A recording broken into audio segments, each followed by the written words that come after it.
baru heura lewat P3K kacau pendak bengku ya umum loh ya mbak pikir senang padahal muta masuk karena apa roh metiup sesuatu yang hana nyuka tengku senangnya na tengku hana susahnya na tengku hana senang hana susah kita orangnya berarti kita sibuk tiup kata yang hana urung tiup senang sama dengan lagi urung tiup burung hana burung urung pluang bak susah sama dengan lagi urung pluang bak burung hana burung makanya menyenata buat kitab tauhid akan lebih dalam pembahasan tauhid masalah amrun i'tibari. Watra amrun i'tibari sesuatu yang dianggapna padahal hana. Maka amrun i'tibari dibagi dua. Na yang iftirai, na yang intizai. Iftirai sesuatu yang dianggapna padahal hana, bahkan hana sebut dalam kejadian nyata.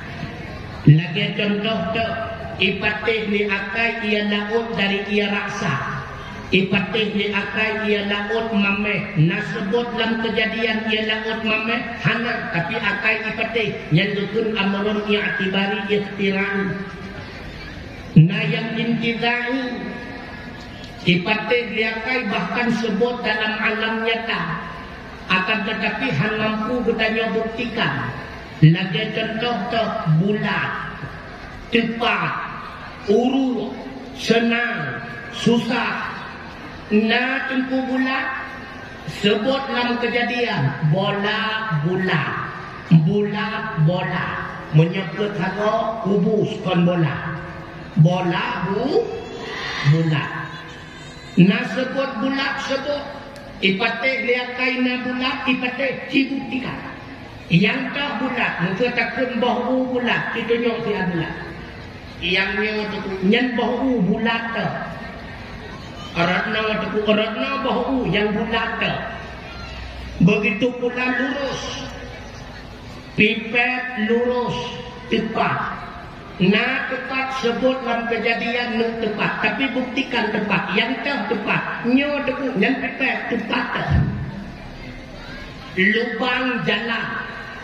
Ipatih dia kaina lubang ipatih sebut dalam kejadian sebut buktikan yang tak lubang eratih tunggu eratih ni kata eratna tunggu eratna tanah berat waktu bercutu tunggu berat waktu bercutu aspal yang lubang tu begitu pula susah dan senang susah hana tunggu senang hana tunggu tetapi sebut dalam kejadian dan dipatih liakai untuk tak buktikan hal mampu maka tujuan tak pegahnya putra sesuatu yang hana bit-bit mawujud menjadi secara ia fikir bertanya asy'ariyah maka hana ta'alluq hinan iradah dan kudrah